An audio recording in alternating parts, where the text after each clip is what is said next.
করবেন।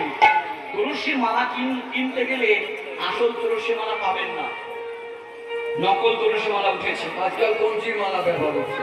হ্যাঁ, তো তুলসী মালা যদি সঠিক পান অবশ্যই করবেন, কাজ হবে আপনার শরীরে। এই তুলসী কাজ করবে আপনার কৃষ্ণ ভজনের পথে আস্তে আস্তে আপনাকে টেনে আনবেই, একদিন হলো আনবেই। তবে আমাদের কাছে একটা তুলসী মালা আছে, বেশি নেই। যদি কারো খুব প্রয়োজন হয় পরে যোগাযোগ করবেন, আমি রামদার বাড়িতে আছি, আমি দিতে পারবো। সবাইকে দিতে পারবো না, কয়েকজন আছে, কয়েকটি আছে, নেবেন পারলে।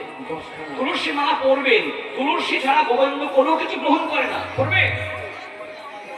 আমরাও তো গোবিন্দ সেবার জন্য তৈরি এসেছি জগতে, আমাদের কেন গোবিন্দ গ্রহণ করবে? তাই সূর্য পূজা যাওয়ার আগে শিক্ষাটা নিয়ে, তাই শ্রীমতী রাধারানী থেকে মধ্যাহ্ন কালে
প্রাণে গোবিন্দ এই দুপুর বেলায় বসে গেছে প্রখর রৌদ্রের তাপে।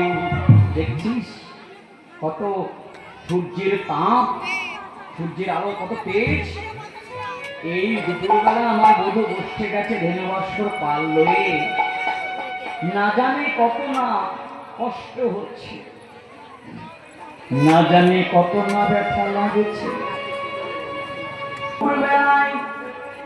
এখন দুপুর বেলা তো, ঘরে দুপুর বেলায় কারো ঘরে যদি আগুন লাগে, ওই ঘরের আগুন তো জল দিয়ে নেভানো যায়, নেভানো যায়। ঘরে আর এখন আগুন লাগে না, পাকা বাড়ি তো। এখন প্রমোদনগরের প্রায় সব বাড়ি পাকা ছিল, হচ্ছে কাঁচা বাড়ি। 100 বছর আগে একটা পাকা বাড়ি ছিল, হয়তো উপরে ট্রেন ছিল না বা টালি বা ঘরে আগুন লাগলে তো জল দিয়ে নেভানো যায়।